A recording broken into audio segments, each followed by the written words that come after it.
आप सबको नमस्ते।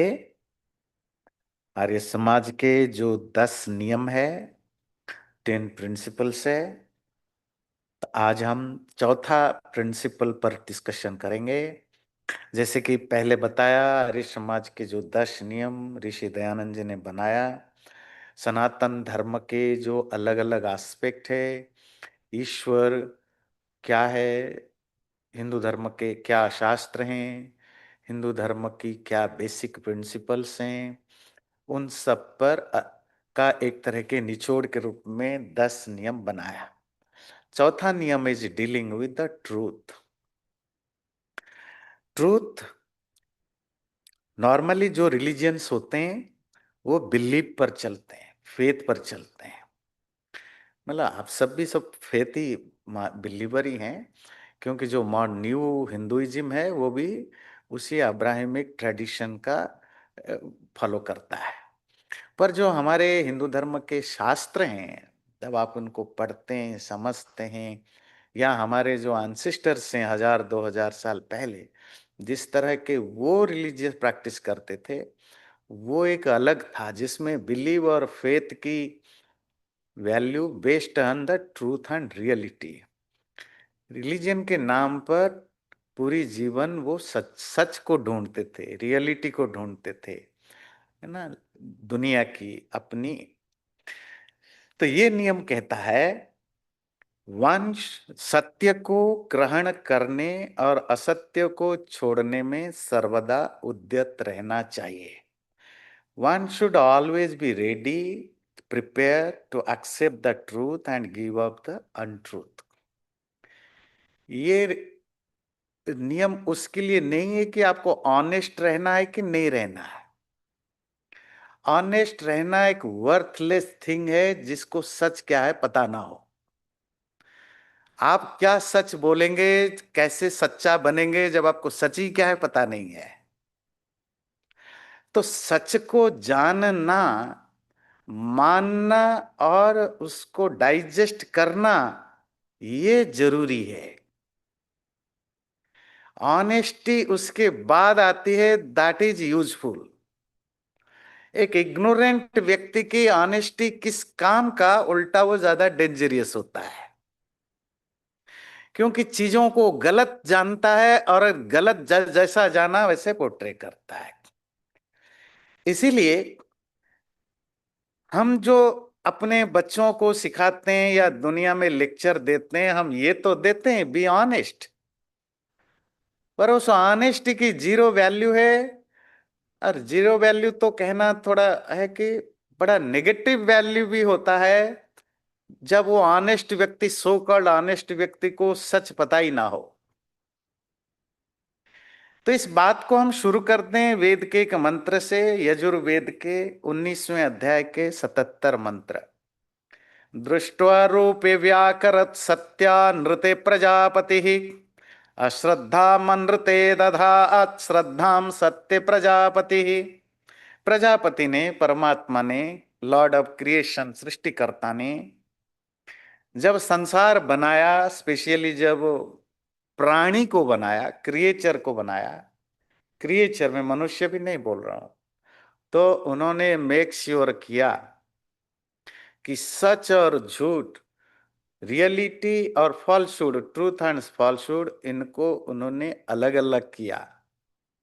और प्राणियों के अंदर या मनुष्यों के अंदर सच के प्रति श्रद्धा जोड़ी और झूठ के प्रति अश्रद्धा, नॉन बिलीफ जोड़ी।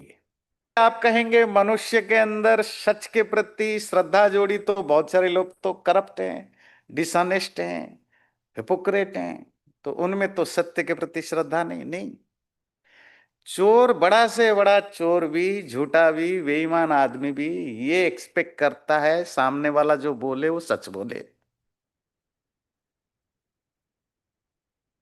सच के प्रति उसकी भी श्रद्धा है, सुनने की, जानने की, मानने की।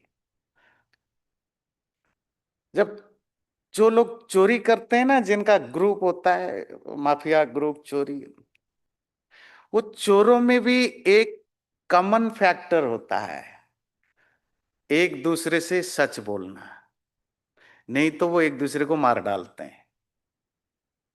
दुनिया से झूठ बोलेंगे, पर जब बैठेंगे 100 रुपए लेकर के बांटने के लिए, उसमें सच सुनना जरूरी है।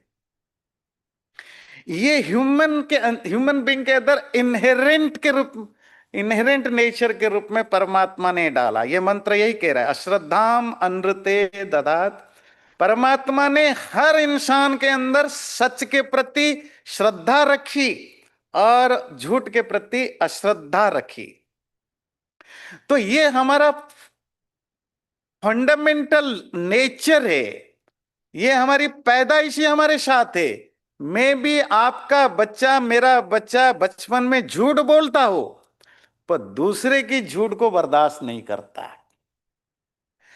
और जो पॉइंट हम इतने हजारों सालों से भूलते जा रहे हैं और गलत चीज पर फोकस कर रहे हैं, जो रियल चीज को छोड़कर, वे कि we want to make everyone honest. पर जो हम किसी को नहीं सिखा रहे हैं कि एक्सेप्ट द ट्रूथ। हमें ट्रूथ एक्सेप्ट करना मंजूर नहीं है। आप अपने दोस्त को पूछते हो, बताओ मैं कैसे दिख रहा हूं, मैंने आज कैसे बोला, कैसे गाया, कैसे नाचा, कैसे खाना बनाया, आप पूछते हो और भी एक्सपेक्ट करते हो कि वो सच बोले। और जो सच बोले तो सुनने की ताकत नहीं होती है, तिलमिला जाते हैं। बोला जी सब्जी तो बेकार थी, तो आपका मूड खराब है। बेटे सच बोलना, उसने बोला सब्जी बहुत अच्छी थी, नहीं नहीं सच बोलो। सच बोलो, सुन सकते हो ना, बोलो।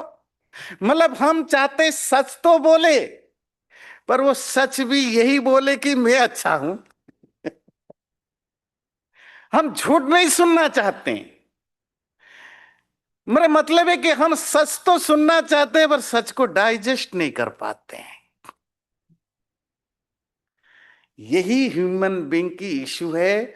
और जिस तरह हमारी पेरेंटिंग है, सोशल स्ट्रक्चर है, उसमें सच बोलना तो चल जाता है जैसे तैसे, पर सच को डाइजेस्ट करना बड़ा मुश्किल कर रखा है। क्योंकि ये हमने बच्चों को नहीं सिखाते हैं कि सच ढूंढना सीखो, सच को सुनना सीखो, सच को डाइजेस्ट करना सीखो। आपको पता है जब उपनयन संस्कार होता है ना,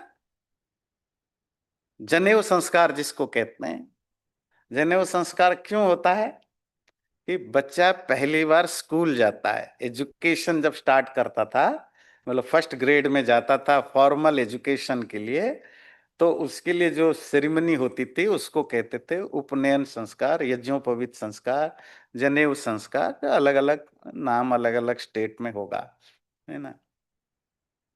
उस संस्कार में शुरुआत में जैसे ही बच्चे को जनेऊ पहन लिया जाता है, उसके बाद उसके 5 मंत्रों से आहुति कराई जाती है। उनको कहते हैं व्रत आहुति। आपको पता है व्रत आहुति, जो बच्चा एजुकेशन पाने जा रहा है, उसकी पहली कमिटमेंट उससे क्या कराया जाता है? इदमहम अनृतात सत्यम उपेयमी। ये मैं ब्रह्मचारी मतलब स्टूडेंट, स्टूडेंट मतलब जो पढ़ने जा रहा हूं, मेरा क्या काम होगा पढ़ने से? मैं झूठ से सच की ओर चलूंगा। अब मैं सच्चा बनूंगा ये सेकेंडरी थिंग है। मैं झूठ से पर्दा हटा के सच को ढूंढूंगा, और जो सच मिले उसको एक्सेप्ट करने की एबिलिटी डेवलप करूंगा, फिर दूसरों को बताऊंगा। तो जहां हमारी मिसिंग लिंक है वो ये है कि मैं सच सुनने को तैयार नहीं, और सुना भी एक्सेप्ट करने को तैयार नहीं, पर मैं दावा करता हूं कि मैं ऑनेस्ट बनूंगा। और सच और झूठ सिर्फ कोई एब्स्ट्रैक्ट कॉन्सेप्ट नहीं है कि ये सिर्फ एक आइडियोलिज्म है, ये कंसेप्ट है, नहीं। ये हमारी पर्सनालिटी को, जब पर्सनालिटी कहते हैं हमारी थॉट को, हमारे एक्शन को, हमारे वाणी को, हमारे बिहेवियर को पूरी पर्सनालिटी को वो इन्फ्लुएंस करता है। और मेरी पर्सनालिटी मतलब इंडिविजुअल की पर्सनालिटी से ही सोसाइटी बनती है।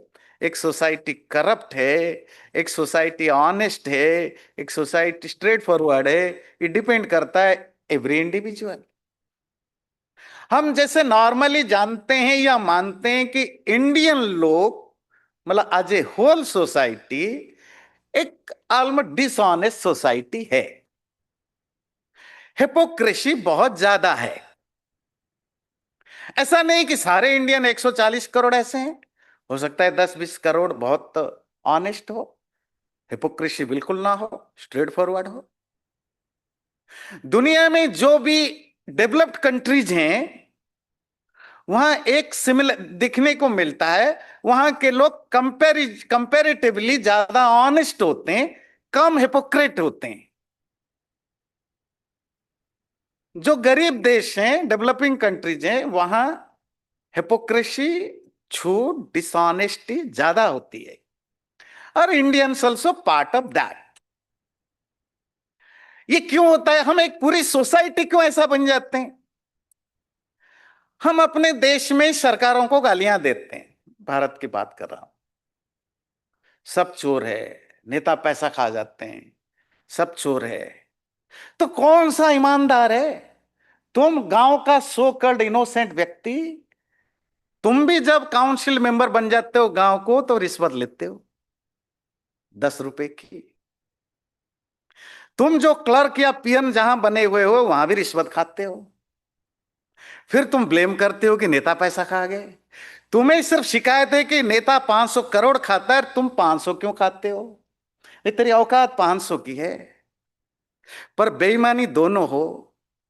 रिटायर्ड होने के बाद पार्क में बैठ के वो सारे सरकारी लोग और कॉरपोरेट में काम करने वाले लूटने वाले लोग सब बैठ के रिटायरमेंट के बाद पार्क में जो चहल पहल करते हैं, बातें करते हैं। दुनिया में बहुत बेईमानी फैल गई, सरकार बेईमान है। ये तू भी तो पार्ट ऑफ सरकार ही था। बात समझ में आती है? तो बात है कि सच और झूठ सिर्फ अब्स्ट्रैक्ट कंसेप्ट नहीं है, ये हमारी पर्सनालिटी को भी चेंज करता है। और अगर सोसाइटी के ज्यादातर लोग इस टाइप के होते हैं, पूरी सोसाइटी वैसे बन जाती है। इसीलिए इसको सीरियसली लेना जरूरी है। और क्योंकि ये हम रिलीजियन और धर्म के पर्सपेक्टिव में बोल रहे हैं, तो दुनिया में अगर सबसे ज्यादा झूठ कहीं बेचा जा रहा है वो रिलीजियन में, और सेकंड है पॉलिटिक्स में। पर ध्यान रखिए, politics come next to the religion झूठ के मामले में। क्यों? आप रिलीजियस लोगों को सच बोल नहीं सकते हो। रिलीजियस लोगों के अंदर वो ability to listen the truth, the ability to accept the truth बहुत कम है। उनका इम्यून सिस्टम बहुत खराब है। सेकंड आता है पॉलिटिकल बिलीवर, जो पॉलिटिकल पार्टी से होते हैं। पर हम गालियां देते हैं पॉलिटिक्स को, पर हम बैठे रिलीजियस जो सबसे ज्यादा सच से दूर भागते हैं, रियलिटी को एक्सेप्ट नहीं करते। इसीलिए ट्रूथफुल होना के लिए जो सबसे बड़ा जरूरी चीज है to be a truthful person, कि पहले आप दुनिया जैसी है उसकी जो रियलिटी है उसको तो आज इट इज जानो, समझो, और लास्ट है कि मानो। जब तुम दुनिया को जैसा है वैसा समझ ही नहीं पा रहे हो, मान भी नहीं पा रहे हो, तुम्हारे ट्रूथफुलनेस की कोई वैल्यू नहीं बचती है। पर सोसाइटी हमारी ऐसी है, हम प्रिफर करते हैं वो झूठ जो जो हमें जो हमें सुकून दे।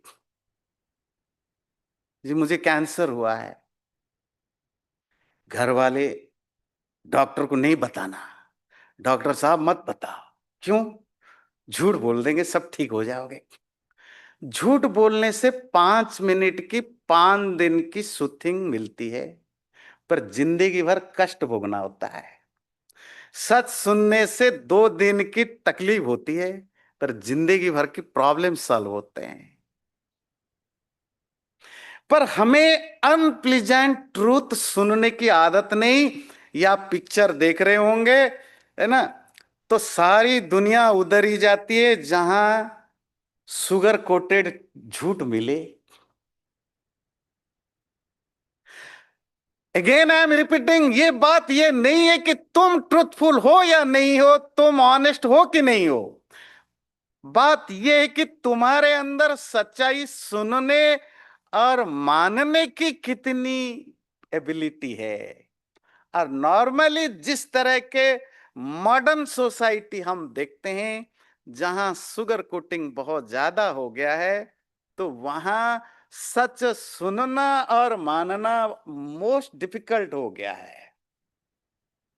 इवन घर में भी ये जो पति पत्नी और बच्चों के बीच में भी रिलेशनशिप में जो फॉर्मेलिटी डेवलप हुआ है, फॉर्मेलिटी, उसमें भी हम डरे मरे रहते हैं सच बोलने की। मतलब इतनी हिम्मत नहीं कि ये बोल दे कि नहीं सब्जी आज अच्छी नहीं बनी है, क्योंकि डर है कि कॉन्सिक्वेंस क्या हो जाएगा। डर है कि कपड़े सही नहीं है। डर है कि अब तुम अच्छे नहीं दिख रहे हो, बड़ा पेट निकल के घूम रहे हो। ये बोलने की, और मेरा भी पेट बड़ा निकला है, पर बोलने की हिम्मत क्यों डरते हैं हम। अगेन, सामने वाला इसको डाइजेस्ट कर सकता है, नहीं कर सकता है। बात समझ में आती है। तो मासेस में, और उसका परिणाम होता है कि हम ये जो मेजोरिटी की को फॉलो करते हैं। सच और झूठ की और एक प्रॉब्लम होता है कि मेजोरिटी और माइनॉरिटी की। जिस चीज को मेजोरिटी माने हम मानते हैं कि ये सच है, जिसको माइनॉरिटी माने उसको हम मानते हैं कि ये झूठ होगा, गलत होगा। बहुत सारे हिंदू लोग जो अंदर से किस कारण से हिंदू होने से खुश नहीं है, मतलब मजबूरन हिंदू हैं, वो पूछते हैं कि अगर हिंदू धर्म इतना अच्छा है या जो भी है, तो देखो क्रिश्चियन लोग कितने ज्यादा हैं, मुस्लिम कितने ज्यादा हैं, उनके नंबर तो ज्यादा है, आपका नंबर तो कम है। उनका कहने का इंटेंशन क्या है?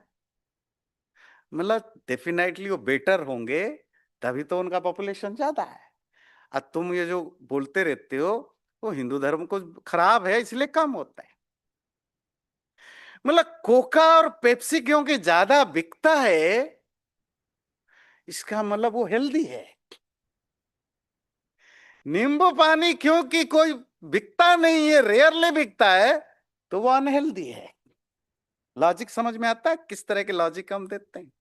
और हम सब वो मास झूठ को सच मानते हैं, और जो ट्रूथ माइनॉरिटी मानता है उसको ट्रूथ मानने को हम तैयार नहीं होते हैं। फिर सच मानने का और एक एस्पेक्ट होता है हमारी अपनी सो कॉल्ड कॉन्शसनेस। तुम्हारी कॉन्शसनेस करप्ट हो चुका है। किस फैमिली में पैदा हुए, कैसी तुम्हारी पेरेंटिंग रही, तुम्हारा स्कूलिंग कैसी रही, तुम्हारा पीयर ग्रुप कैसा है, तुम्हारी कम्युनिटी कैसा है, उससे तुम्हारा अंदर का जो इनर वॉइस है, जो मोस्टली सच बोलता है, मानता है, एक्सेप्ट करता है, तुम्हारे अंदर की जो इनर वॉइस, वो करप्ट हो चुका है। तुम्हारे अंदर क्या सच है झूठ है जानने की जो एबिलिटी है, वो तुम्हारे अंदर देखना पड़ेगा कि तुम किस तरह के बैकग्राउंड से आए हो। इसलिए ये भी मुश्किल है कि अपने इनर वॉइस पर भरोसा करें। सोसाइटी में आमतौर पर दुनिया भर में इग्नोरेंस सबसे ज्यादा फैला हुआ होता है, और उसकी नमूना, उसका एग्जाम्पल हम देखते हैं पॉलिटिक्स और रिलीजन में। क्योंकि पॉलिटिक्स और रिलीजन ऐसी दो चीजें हैं, और तीसरी है मार्केट। ये तीन चीजें हैं जो गरीब से लेकर रिच मैन तक इलिटरेट से लेकर हाईली एजुकेटेड लोगों तक सब जगह पहुंचा है। पॉलिटिक्स में जिस तरह के लोग रूल करते हैं या रिलीजन में जिस तरह के बातें बताई जाती है हम मानते हैं, इससे ये यकीनन कहा जा, और मार्केट जिस तरह के काम करता है, इससे यकीनन आप कह सकते हैं कि यहां बात मत करें।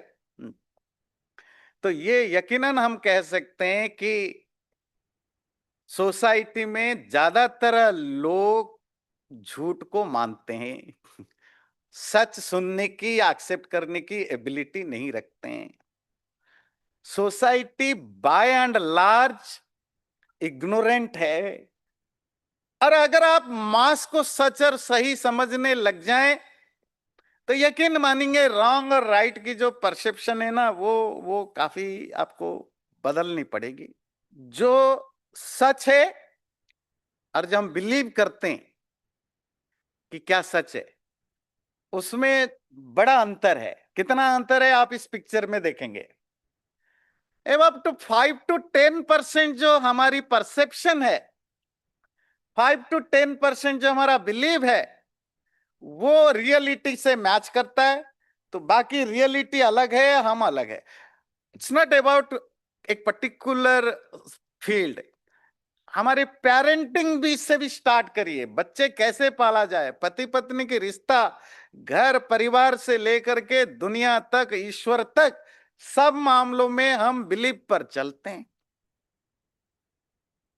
और दुनिया में क्या है कि आम लोग, सपोज मुझे किसी ने कुछ सलाह दी, मुझे वो सलाह अच्छी लगी, मैं उसको पालू ना पालू, पर मैं 10 लोगों को कन्विंस कर दूंगा कि ये बड़ा अच्छी चीज है, ये तुम प्रैक्टिस करो।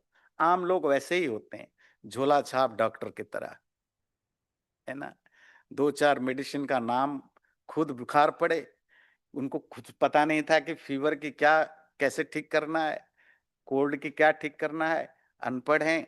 तो किसी से पूछा जाना कि फीवर में ये मेडिसिन लेते हैं, एडविल लेते हैं, टाइनल लेते हैं, ये लेते हैं। अमेरिका में तो सबको पता है, भारत में अनपढ़ ज्यादा है, तो पता है 4 5 दवाइयां पता चल गई। अब वो लगा मैं भी अब ज्ञानी हो गया। अब वो ज्ञान बांटता है। अच्छा, तुम्हारे बॉडी में थोड़ा टेम्परेचर ज्यादा है तो भाई एडविल खाओ।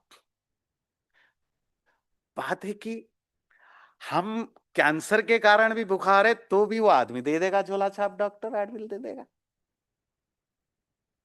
तो हमारी जो आम मास की जो बिलीव है और जो रियल ट्रूथ है, उसमें 10% से ज्यादा मैच नहीं करता। और जैसे मैंने बताया, हमारी जो इनर वॉइस है, जो हमारी कॉमन सेंस जिसको कहते हैं, जो कभी कभी हमें हेल्प करता है सच और झूठ को मानने और न मानने के लिए भी, वो भी बहुत ज्यादा इन्फ्लुएंस्ड रहता है। किससे? हमारी पैदा होने से लेकर अभी तक जिस तरह की पेरेंटिंग रही, जिस तरह की इकोसिस्टम है, जिस तरह के फ्रेंड सर्कल रहा, एजुकेशन सिस्टम रहा, प्रोफेसर्स रहे। आपको पता है आजकल आपके बच्चे, हमारे बच्चे, सबके बच्चे जो यूनिवर्सिटी में पढ़ते हैं, वो किसी भी डिपार्टमेंट में पढ़ते हो, साइंस में, टेक्नोलॉजी में, आर्ट्स में, फाइन आर्ट्स में, कहीं भी पढ़ते हो, वहाँ पता नहीं कुछ लेक्चर्स होते हैं, प्रोफेसर्स होते हैं, जिसको आजकल कहते हैं वकीजिम, है ना। लेफ्टिज्म का थोड़ा मॉडर्न वर्जन है। और वो हर बच्चा, आपका हमारा बच्चा, उससे इन्फ्लुएंस्ड हो चुका है।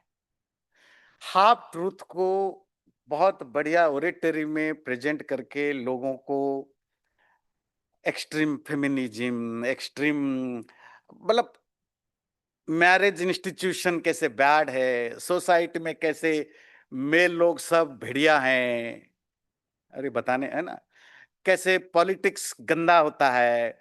सोसाइटी का वो हर इंस्टीट्यूशन जिससे दुनिया चलती है, वो सबके खिलाफ बच्चों को भड़काते हैं, ट्रेंड करते हैं। फिर ये बच्चे बनते हैं वोक, जी हम जग गए हैं, उसको कहते हैं वकीजिम। फिर वो आते हैं, सबसे पहले अटैक करते हैं किस पर? अपने पेरेंट्स और ग्रैंड पेरेंट्स पर। तुम लोग रेसिस्ट हो, तुम लोग वो हो, जजमेंटल हो, तुम लोग वो हो। और पता नहीं क्या क्या, आप तो दुनिया को बदलने की जो करते हैं आजकल यूनिवर्सिटी जो, अरे इसके पता है, इसके अमेरिकन यूनिवर्सिटी में सबसे बड़े झंडे बरदार कौन है, जो फ्लैग हो पकड़ के आगे चलने वाले? हिंदू पेरेंट्स के बच्चे। इसका पता लग जाता है घर में क्या सिखाते हैं हिंदू लोग। सेक्युलरिज्म की इतनी घोल पिटाते हैं, है ना। अभी ये इजराइल और हमास की लड़ाई में मोस्ट ऑफ बड़े बड़े यूनिवर्सिटी में जितने हमास और हिजबुल्लाह टेररिस्टों के साथ देने वाले लड़के लड़कियां थे, उनमें सबसे आगे हिंदू लड़के लड़कियां मिलते हैं। आपके घरों में आप क्या सिखाते हैं, ध्यान दीजिएगा। आपके बच्चे क्या बन चुके हैं सेक्युलरिज्म के चक्कर में। वो एंटी इंडियन एंटी हिंदू तो है ही चुके हैं, वो एंटी अमेरिकन एंटी सोसाइटी भी बनते जा रहे हैं। अरे एमआईटी के बच्चे, हार्वर्ड के बच्चे, हिंदू बच्चे,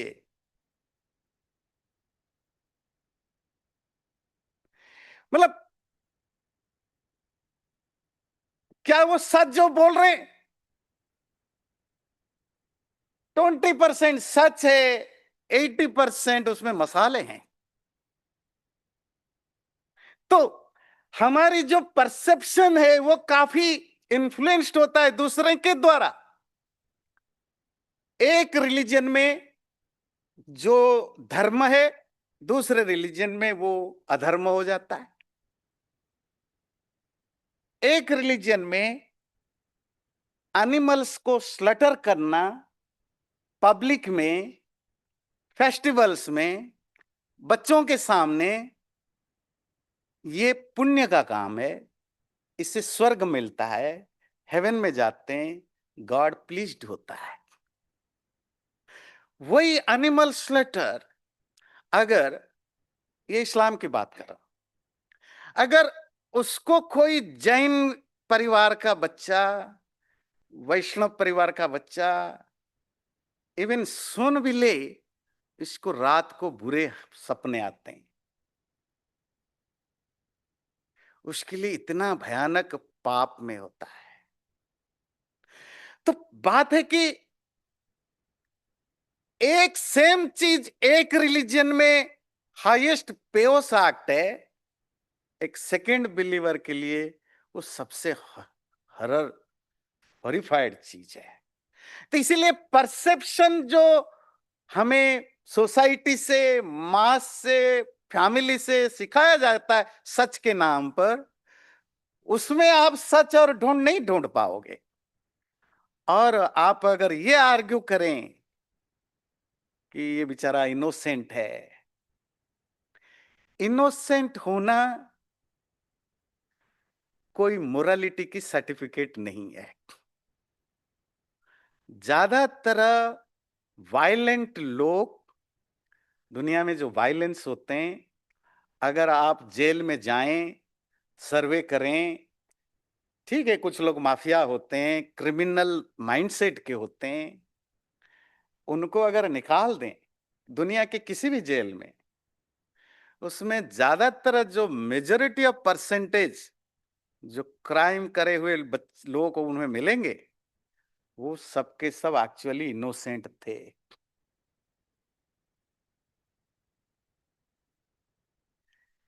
मैं नहीं जानता था कि जानवरों को मारने से पाप होता है। ये इनोसेंसी है, इग्नोरेंस है। तुम्हारी इनोसेंसी के कारण कितने इंसान मारे गए, कितने इंसान दुखी हुए, कितने पशु पक्षी तड़प रहे हैं, just because of your so called innocency. मेरा बच्चा इनोसेंट है, गलती से कोई मर गया, तुम्हारे इनोसेंसी का क्या खिचड़ी बनाएंगे अगर तुम्हारे इनोसेंसी से लोग मर रहे हैं? मेरा कहने का क्या भाव है, तुम्हें एजुकेटेड होना पड़ेगा पैसा कमाने के लिए नहीं, to understand what is truth and what is falsehood. सच और झूठ जानना ही पड़ेगा। तुम्हारे पेरेंट्स की ये हाईएस्ट ड्यूटी है, तुम्हें सच और झूठ बताएं, तुम्हें राइट और रंग की सही ज्ञान दें, तुम्हारे इनोसेंसी सिर्फ वैल्यूलेस नहीं, ज्यादा नेगेटिव इफेक्ट करेगा। इसीलिए सच को जान, इसीलिए स्वामी जी कहते हैं सच को एक्सेप्ट करने में और झूठ को छोड़ने में ऑलवेज बी रेडी। कुछ लोग इनोसेंट इंटेंशन के साथ बुरे काम भी करते हैं, जी मुझे पता नहीं था। वो इनोसेंट है, उसमें कोई डाउट नहीं है। उनकी उनकी ऑनेस्टी पर भी कोई डाउट नहीं है। पर तुम्हारी honesty is based on all the falsehood thing. तुम्हें सब झूठ पता है। तुम्हारे माँ बाप ने सिखाया, टीचर ने सिखाया, गुरु ने सिखाया, बाबा ने सिखाया, जिसने भी सिखाया, या तुमने खुद सीखा। तुम्हारी ऑनेस्टी, तुम उसी को तोते की तरह बता रहे हो, कह रहे हो कि मैं ऑनेस्ट हूं। इसीलिए ऑनेस्टी का वैल्यू तब होता है जब तुम सचमुच तुम्हें पता हो what is the truth, what is the reality. और रियलिटी आसानी से नहीं आते हैं, उस पर हम अभी बात करेंगे। मैं योग दर्शन, योग सूत्र को कोट कर रहा हूं। क्या सच है, कैसे आप ऑनेस्ट बन सकते हैं? तो कहता है सत्यम यथार्थे वांग मनसे, यथा दृष्टम यथानुमितम तथा वांग मनश्चेति। योग सूत्र व्यास भाष्य 230। सच उसी को कहते हैं जैसा तुम्हारे मन में, माइंड में जो थॉट चल रहा है, वही जब तुम्हारे वाणी में हो, विचार में हो, उसी को सत्य कहते हैं, सच कहते हैं। अब ये तो हो गया सच की एक पार्ट, कि जो मेरे मन में चल रहा है वही मैंने बोल दिया। पर मेरे मन में वही चल रहा है ना जो मोस्टली मैंने देखा है, सुना है दूसरों से। और मैंने अगर ज्यादातर मेरा ज्ञान झूठा ही है, तो फिर मैं जो बोलूंगा झूठ बोलूंगा। पर I will be called as a honest person. इसलिए आगे अगला लाइन कहता है जो चीज जैसा है एज इट इज, उसको जानना, सुनना, मानना, उसी को एज इट इज बोलोगे तब वो सच होता है। जो तुम्हारे मन में आता है वो बोल दो, वो सच नहीं। जो जैसा है उसी को उसी रूप में पहले जानो, और जानने पर भी हम डिनाई कर देते हैं। फिर उसको एक्सेप्ट करो, फिर बोलोगे तब वो सच होगा। अब पॉइंट आता है जो जो नियम जहां से शुरू होती है सत्य को ग्रहण करने और असत्य को छोड़ने में। Accepting the truth. Acceptance of reality का मतलब ये नहीं है, सच को एक्सेप्ट करने का ये अर्थ नहीं है कि आप इसको पसंद करो। जो हो नहीं सकता। मैं डॉक्टर के पास गया या मुझे पता चला कि मेरे अंदर मुझे कोई बहुत बड़ी बीमारी है, डेफिनेटली जब मैं सुनूंगा तो मैं टूटूंगा, दुखी रहूंगा। मुझे अगर कोई बताए तुम्हारे पर्सनालिटी में ये कमियां है, तुम अच्छा आदमी नहीं हो भाई, ये गलत काम करते हो, मुझे बुरा लगेगा, मैं टूटूंगा, मुझे पसंद नहीं होगा। पसंद होना ना होना बात अलग चीज है। सच को एक्सेप्ट करने का मतलब सिर्फ इतना है, तुम्हें अच्छा लगेगा बुरा लगेगा वो सेकेंडरी चीज है। द फर्स्ट थिंग है कि तुम्हारे अंदर वो ability, the power of acceptance है कि नहीं, कि जब तुम्हें सच बताया जाए कि तुम उसको सुनो, फिर उसको एक्सेप्ट करो। लोग आजकल बात बात पर रिलीजन और पॉलिटिक्स के नाम पर गुस्सा हो जाते हैं, मारपीट तक आ जाती है, सर काटने की भी बात आ जाती है। क्यों? क्योंकि मोस्ट ऑफ पॉलिटिकल नैरेटिव और रिलीजियस जो थॉट्स हैं वो झूठ पर बेस्ड हैं। कोई आपको कहे कि आप बीमार हो तो मैं झाड़ फूंक कर दूंगा, आप ठीक हो जाओगे, तुम ये जीसस का नाम लो ठीक हो जाओगे, तुम ये गंगा पानी पी लो ठीक हो जाओगे। अब ये झूठ है। अब अगर कोई आपको ऑनेस्टली बोल दे क्रिश्चियन के सामने कि भाई जीसस का हजारों नाम ले लो बीमारी नहीं ठीक होने वाली है, उनमें ज्यादा नाराज हो जाएंगे, आपको थप्पड़ मार डालेंगे। उन हिंदुओं के सामने बोल दो कि तुम कितने गंगा में नहा लो, कितना गीता पढ़ लो, तुम्हारी बीमारी ठीक नहीं होगी, उससे तुम्हें डॉक्टर को दिखानी पड़ेगी, इनमें कुछ नहीं रखा। हो सकता है 10-20 निकल आए भाई, यार तुमने हमारे फेथ पर अटैक कर दिया, तुम हमारे बिलीफ सिस्टम पर क्वेश्चन मंगा लिया। 2-4 हो सकता है तुम्हें थप्पड़ मार डाले, या नहीं भी मारेंगे तो बुरा सोचने लगेंगे। मैं गैदरिंग में था तो कोई बात चल रही थी कृष्ण की, राधा की। मैंने उनको बताया कि ये जो राधा नाम की कैरेक्टर है वो किसी भी शास्त्र में नहीं है। वैष्णव वैष्णव लोग राधा कृष्ण ज्यादा करते हैं। कृष्ण की पत्नी तो रुक्मिणी है, भाई राम के साथ सीता जोड़ते हो, शिव के साथ पार्वती जोड़ते हो, कृष्ण के साथ रुक्मिणी जोड़नी चाहिए। राधा कहां से ले आए? राधा नाम की कैरेक्टर ना महाभारत में है, ना भागवत पुराण में है, कहीं भी नहीं है। और जो पहली बार हमें राधा नाम दिखता है वो पिछले 500 साल, जस्ट 500 ईयर्स एगो, एक हरिवंश नामक पुराण लिखा गया उसमें मिलता है। पर कृष्ण तो महाभारत काल से 5000 साल से, 5000 साल पुराना एक व्यक्ति को 500 साल पहले लिखे गए किसी बुक की इमेजिनरी कैरेक्टर के साथ जोड़ के घर घर में प्रचार करते। जी बुरा मान गए, दुखी हो गए, परेशान हो गए। आपने हमारे थॉट को, मतलब ये बोलते कि अच्छा मैं पढ़ के पढ़ूंगा, पढ़ने को तैयार नहीं, अपने शास्त्र पढ़ने को तैयार नहीं, अपने लिटरेचर पढ़ने को तैयार नहीं, बस सच मुझे सुनना नहीं, मानना नहीं। क्यों? बिलीव है। तो क्योंकि हमारे अंदर वो किसी कारण से socially, family culture, culturally, religiously हमारे अंदर जो सबसे बड़ी चीज को मार दी गई है दुनिया के मोस्ट ऑफ देशों में, वो है कि listening the truth and accepting the truth. Hypocritically सिर्फ हमें बताया जाता है बी ऑनेस्ट। ऑनेस्टी कहां से आएगी जब तुम्हें सच पता ही ना हो? और ये जो डिनायल मोड में हम रहते हैं, इससे नुकसान इंडिविजुअली हमें भी होता है कि हम आम को आंवला समझते हैं, आंवला को केला समझते हैं, केले को बैंगन समझते हैं, नुकसान तो होगा ही। तो गलत चीज को गलत समझ के बैठते, नुकसान होता है। और पूरी सोसाइटी को भी ओवरऑल उसका खामियाजा भुगतना पड़ता है। तो जो इनकन्वीनियंट ट्रूथ है और जो रीअश्योरिंग लाई है, आप पिक्चर देख पा रहे हैं?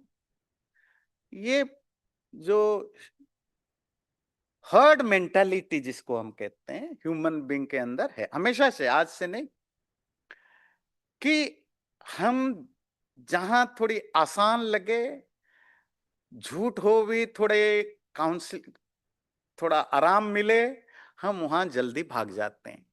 अच्छा, ये सिर्फ इवन आपके फाइनेंस में भी, भारत में कितने सारे वो होते हैं, आपके स्कैंडल होते हैं जी। कोई कंपनी आई कि वो 1 साल में आपके पैसे दुगुना कर देगा, 2 टाइम्स कर देगा, 3 टाइम्स कर देगा, तो इन्वेस्ट करो।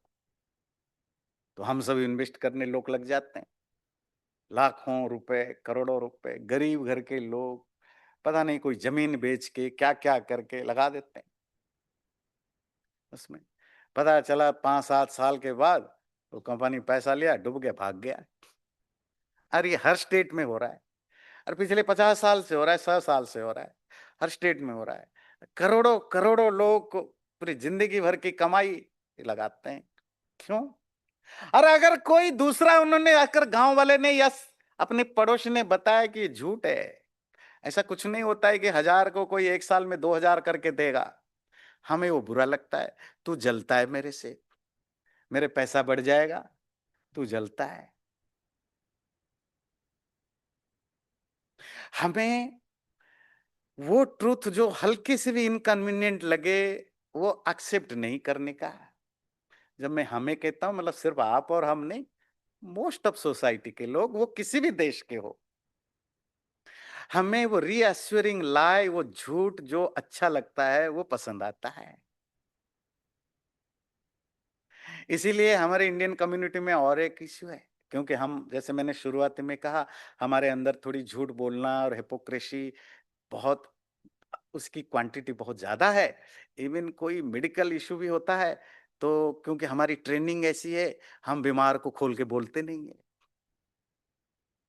है ना। है, कुछ हो जाएगा उसको, कुछ नहीं होगा, 2 दिन दुखी रहेगा, 5 दिन दुखी रहेगा, पर वो हमारी नेचर है। यहाँ बहुत सारे आप लोग देखते होंगे हिंदी सीरियल्स, है ना, सॉप ओपेरा, ये जो सास भी कभी बहू थी, कुसुम, कुमकुम, वो पहले जमाने में, आजकल भी आते हैं। उसमें जो बहू होती है ना, बहू घर की, वो हमेशा झूठ बोलती है। क्यों पता है? बिकॉज वो घर की सबका ख्याल रखती है, ख्याल रखती है, किसी को कोई दुख ना हो, कष्ट ना हो। तो वो सबसे बेस्ट कैरेक्टर है। और झूठ क्या बोलती है? जी बेटे ने ग्लास तोड़ दिया, नहीं बताएंगे, पापा नाराज हो जाएंगे। अच्छा, इसको ये ना शराब पी के आया था, नहीं मामा को नहीं बताएंगे। क्यों? मेरे भतीजे को कोई मार, जब थप्पड़ मार दे। वो घर का सबसे दुलारी बहू है। और वो दुलारी बहू की डेफिनेशन इंडियन कम्युनिटी में क्या एस्टैब्लिश किया गया? वो दिन भर झूठ बोलती है सिर्फ किसी को बचाने के लिए। और हम देखते हैं, और वो मीठा लगता है, अच्छा लगता है, और हम तारीफ करते हैं। देखो, उसने बच्चे को बचा लिया, देखो उसको बीमारी थी, बचा ली। मतलब पूरी सोसाइटी ही झूठ पर पलने लगने बढ़ने लग जाएगा, तो ऐसा होगा तो। इसीलिए अब हम कंक्लूड करते हैं, जो सच है उसको पहले जो रियलिटी जानना होता है। और रियलिटी प्रोसेस कैसे होता है? भाई, जो आप इनपुट डालोगे, आप कंप्यूटर में समझते हो, आप जो भी इनपुट डालते हो, तो वही आउटपुट में निकलता है। आजकल एआई की जमाना है, तो एआई में आप जो भी आंसर ढूंढते हो, क्या एआई अपने घर से लाता है? कोई उसके अंदर दिमाग है कि बुद्धि है कि अपने आप सोच के लाता है? नहीं। जो दुनिया भर में जितना भी किसी ने गूगल में इधर उधर ऑनलाइन जो भी आपने मटेरियल कहीं से भी डाला गया था, वो सबको वो प्रोसेस करता है, फास्ट प्रोसेस करता है और आपके सामने वही रखता है। तो क्या ये आई जो कुछ बोलता है सब सच है? नहीं, वो सिर्फ सोसाइटी का रिफ्लेक्शन है। जितने भी मटेरियल उसमें फीड किया गया है, उन सब फीड किए गए मटेरियल को एनालाइज करता है, फास्ट करता है, और आपके सामने वो रख लेता है। अगर वहां झूठ ज्यादा उसके अंदर ऑनलाइन डाला गया हो, तो बेचारा झूठ भी लाएगा ज्यादा, क्योंकि उसको क्या पता है, वो थोड़े ही किताब पढ़ने खुद जाता है, वो खुद अपने दिमाग लगाता है। हमारे इंसान माइंड भी इसी तरह का है, पर एक फर्क है कि हमारे पास एक एक्स्ट्रा क्वालिटी है कि जो हमारे इनपुट आता है, हम चाहे तो उसको प्रोसेस के अलावा अपना भी कुछ वो बना सकते हैं, विजडम बना सकते हैं। तो हमारी जो एक्सपीरियंसेस है, हमारी जो ओपिनियंस हैं, जो हमारी आसपास के लोग हैं जिनके साथ बैठते उठते हैं, स्कूल, ऑफिस, फैमिली, रिलेटिव्स हैं, या जो फैक्ट से न्यूज मैगजीन, न्यूज़पेपर वगैरह से हम गुजरते हैं, या जो भी डाटा जितना हमारे पास कम बहुत है, उसको जब डाला जाता है, और हमारी जितनी भी रैशनल थिंकिंग, ये रैशनल थिंकिंग ही मेन क्रुशियल होता है कि आपकी रैशनल थिंकिंग की कितनी एबिलिटी है, तो उसके बेस पर आप एक कंक्लूजन पर पहुंचते हैं। पर अगेन, आपकी सराउंडिंग और आपके पास जो डाटा है उसके बेस पर आप लगता है कि यही सच है। मैंने आपको कहा कि कोई भूत प्रेत होता नहीं है। मैं आपको अगर 10-15 लॉजिकली पॉइंट दूं, समझाऊं साइंटिफिकली, रिलीजियसली कि भूत प्रेत होता नहीं है, आप में से कम यहीं जो बैठे इन्हीं में से ही 15-20 कम से कम आएंगे जो बताएंगे आचार्य जी गलत है, हमने देखा है भूत, हमारे अमुक रिश्तेदार ने देखा था।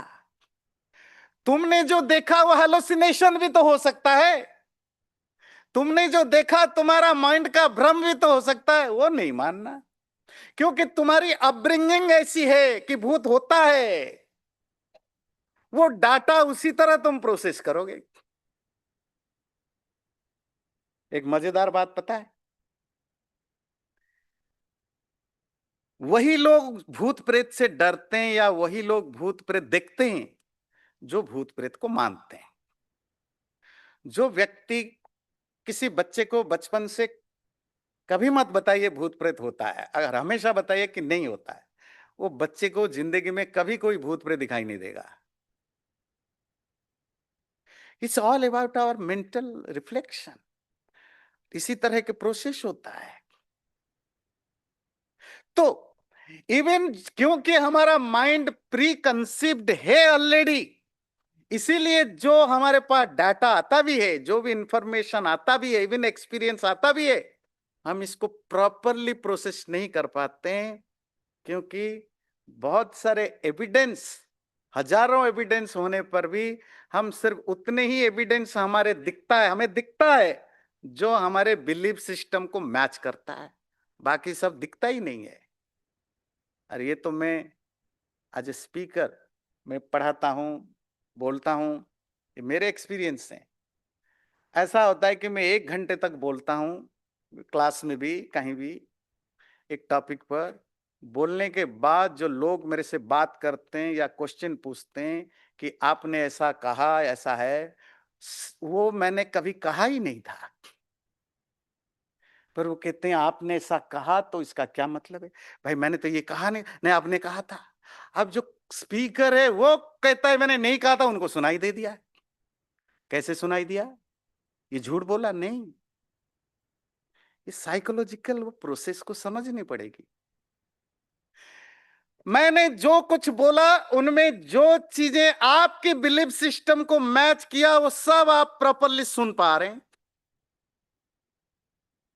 जो आपके बिलीफ सिस्टम को मैच नहीं किया उसका फर्स्ट लाइन आपने सुना, उसके बाद आप चले गए डिनाइंग मोड में, डिफेंड करने के मोड में, कैसे इसका काउंटर आर्गुमेंट ढूंढे। और वो काउंटर आर्गुमेंट आपके मन में चलता रहा, तब तक मैं आधा घंटा और भी बोल चुका हूं। वो आपके कान में तो जा रहा है, माइंड में नहीं जा रहा है, क्योंकि माइंड में आपको वो बातें जो मैंने बोल दी जो आपकी बिलीफ सिस्टम के अगेंस्ट है, उसको काउंटर करने के पीछे आपका माइंड काम कर रहा है। वो 15 मिनट तक जो कुछ मैंने बोला आपने सुना नहीं, फिर आपने दावा कर बैठे कि अच्छा आपने ऐसा बोला। बात समझ में आती है माइंड कैसे काम करता है? इसीलिए जो कुछ हमारे सामने एविडेंस होता है वो जरूरी नहीं कि वो सब सही हो। तुमने सिर्फ उतना ही एविडेंस लिया, उतने ही प्रूफ लिया, इतना ही रेफरेंस लिया जो तुम्हारे बिलीफ सिस्टम को मैच करता है। बाकी तो परसेंटेज आप इसमें देख सकते हैं, 5 to 8% मुश्किल से आप लेते हैं जो आपकी बिलीफ सिस्टम को मैच करता है, बाकी आप फेंक देते हैं। इसीलिए हम कौन से व्यक्ति की स्पीच ज्यादा सुनते हैं, कौन से व्यक्ति का ज्यादा अच्छा लगता है। भीड़ कहाँ होती है? जहां वो हमारे बिलीफ सिस्टम के अकॉर्डिंग बात करे। सच बोलने पर पब्लिक खाली हो जाती है। पॉपुलर लीडर वो होता है, पॉपुलर स्पीकर वो होता है, पॉपुलर रिलीजियस पर्सन वो होता है जो पब्लिक की बिलीफ सिस्टम के हिसाब से, पब्लिक के दिमाग के हिसाब से बोले। पब्लिक यहां कंफर्ट फील करता है, तो सच की गुंजाइश ही बस्ती कम है। और हमारी जो सच ढूंढने की तरीका है, अगर आप ट्रुथ को नहीं मानते हो या हाफ ट्रुथ को मानते हो, प्रॉब्लम क्या होता है? प्रॉब्लम इस हाथी की तरह होता है कि एक हाथी को जानने के लिए, एक स्टोरी हमारे यहाँ है, शास्त्रों में बहुत यूज होता है कि 5-10 दोस्त जो ब्लाइंड थे, अंधे थे, और उन्होंने सोचा कि किस हाथी के बारे में सुना था, तो उनको पता लगाना था हाथी कैसा है। तो हाथी के पास ले गए और उनको छुआ।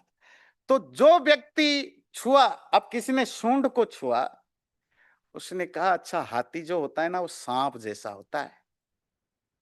जिसने उसकी बॉडी को छुआ उसको लगा हाथी जो ना वाल की तरह होता है। जिसने उसके पैर को छुआ उसको लगा कि ये पेड़ की तरह होता है। जिसने उसकी पूंछ को छुआ उसको लगा रस्सी की तरह होता है। जिसके कान को छुआ लगता है उसे वो जो सीप की तरह होता है। मतलब हर आदमी सच का एक छोटी छोटी टुकड़े को लेकर के सच मान बैठता है। उनमें से कोई भी हाथी नहीं। ना हाथी सांप है, ना हाथी रस्सी है, ना हाथी वाल है। और ये स्टोरी तो इंडियन स्टोरी है, पर दुनिया भर में हर जगह ये एग्जाम्पल के रूप में दी जाती है। हम जब सच को एक्सेप्ट नहीं करते हैं तो हमारी जो ऑब्जेक्टिव है, ऑब्जेक्टिव लेने से भी ध्यान रखिए, आजकल तो हम सब ऑब्जेक्टिव के नाम पर एक ही चीज पाल बैठे हैं कि मैं फाइनेंशियली कितना कमाऊं और मेरा पोस्ट कितना बड़ा होगा, सक्सेस के साथ इसे करते हैं। नहीं, वो आपके मीन्स हैं। और मीन्स को जब आप ऑब्जेक्टिव मानते हैं फिर प्रॉब्लम होता है। ऑब्जेक्टिव मतलब मैं कितना सुख एंजॉय कर सकता हूं, कितनी शांति से रह सकता हूं, कितना हेल्दी रह सकता हूं, यही ऑब्जेक्टिव है। पैसा इसीलिए कमाते हो, नाम, नेम, फेम, पैसा, पावर, सब कुछ, फैमिली, ये सबका एक ही मकसद है कि मैं खुश रहूं, शांति से रहूं, हेल्दी रहूं। पर ये अगर नहीं हो रहा है तो इसका मतलब है कि हम बहुत सारे सच को या तो इग्नोर कर रहे हैं, या नहीं जान रहे हैं, या जान नहीं पाते हैं, जिसके कारण हम उल्टा चलते हैं। अब कंक्लूड करता हूं, तो हमें ये इतना मुश्किल क्यों होता है ट्रूथ को एक्सेप्ट करना? क्योंकि रियलिटी से एस्केप करना एक एक डिफेंसिव फॉर्मूला है अपनी माइंड की, मैकेनिज्म है। अनकंफर्टेबल ट्रूथ से, रियलिटी से अपने आप को बचाने की जो एक मैकेनिज्म हमारे माइंड में काम करता है। तो वो क्या करता है? और आपको किसी ने आकर के बोला कि देखो आप बहुत क्रोनिक बीमारी से ग्रस्त हो, जो भी हो, है ना।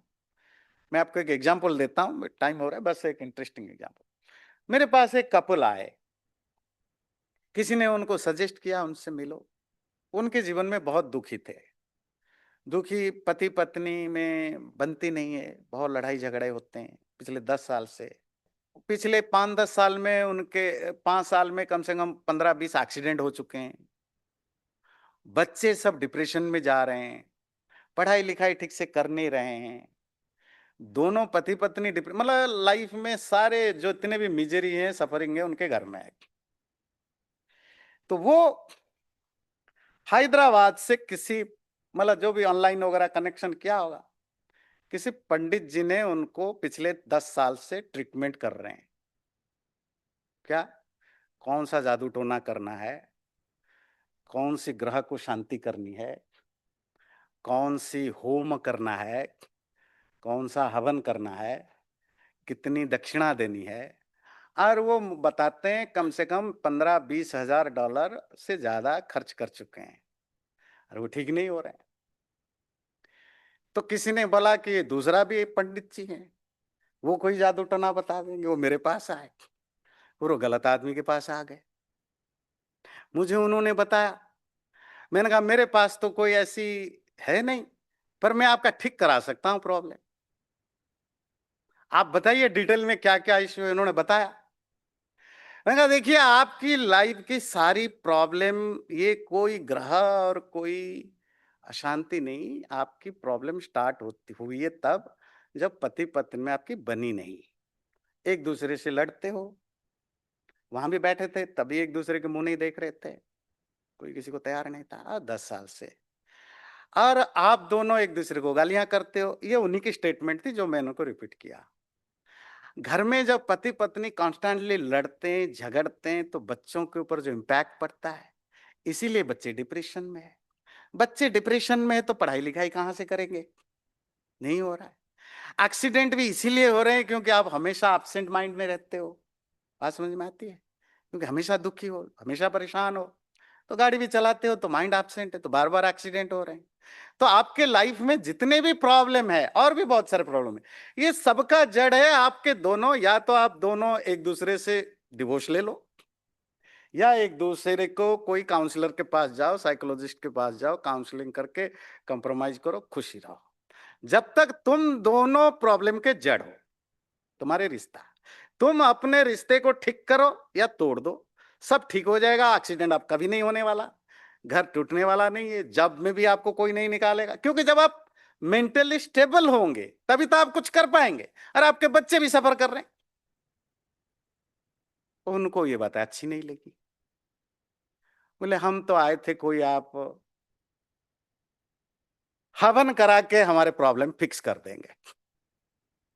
लोग तैयार नहीं है, वो ड्रीम स्टेट में रहते हैं। उनको चाहिए कोई ऐसी, उनको झूठ बोल के काउंसलिंग बता दे और वो ड्रीम में चले जाएंगे, सब सही हो जाएगा। ये जो ड्रीम वर्ल्ड में रहना कि सब कुछ अपने आप ठीक हो जाएगा, ये इसी के कारण हम सच एक्सेप्ट नहीं करते हैं। फियर ऑफ कॉन्सिक्वेंसेस, ईगो और या स्टबर्नेस, सोशल प्रेशर में आपकी फैमिली, कल्चर, रिलेटिव, ये ट्रेडिशंस, और कभी कभी हम, कभी कभी क्या, ये एक बहुत बड़ा होता है, टेम्पररी बेनिफिट के लिए भी हम सच को एक्सेप्ट करने को तैयार नहीं होते हैं। जैसे पेन किलर खा लेने से दर्द थोड़ी देर के लिए कम हो जाता है, तो बड़ी सी बीमारी को हम इग्नोर करते जाते हैं 10 साल तक, 20 साल तक, क्योंकि पेन किलर से वो आराम मिल जाता है। ये जो टेम्पररी बेनिफिट मिलता है, वो लंबे दे हमें वो सच जानने की इच्छा नहीं होती है। इसीलिए कंक्लूड करते हैं, स्वामी जी लिखते हैं, लाइफ में कोई भी फील्ड हो, तुम्हारे घर गृहस्थी हो, तुम्हारे सोसाइटी हो, तुम्हारे फाइनेंस हो, तुम्हारे रिलीजन हो, स्पिरिचुअलिटी हो, पॉलिटिक्स हो, या कोई भी फील्ड हो, सत्य को ग्रहण करने और असत्य को छोड़ने के लिए हमेशा तैयार रहो। तभी तुम भी खुश रहोगे, तुम्हारे आसपास के लोग भी खुशी रहेंगे, और तुम्हारे सोसाइटी भी बेटर सोसाइटी होगी। अपने ध्यान से सुना, बहुत बहुत धन्यवाद।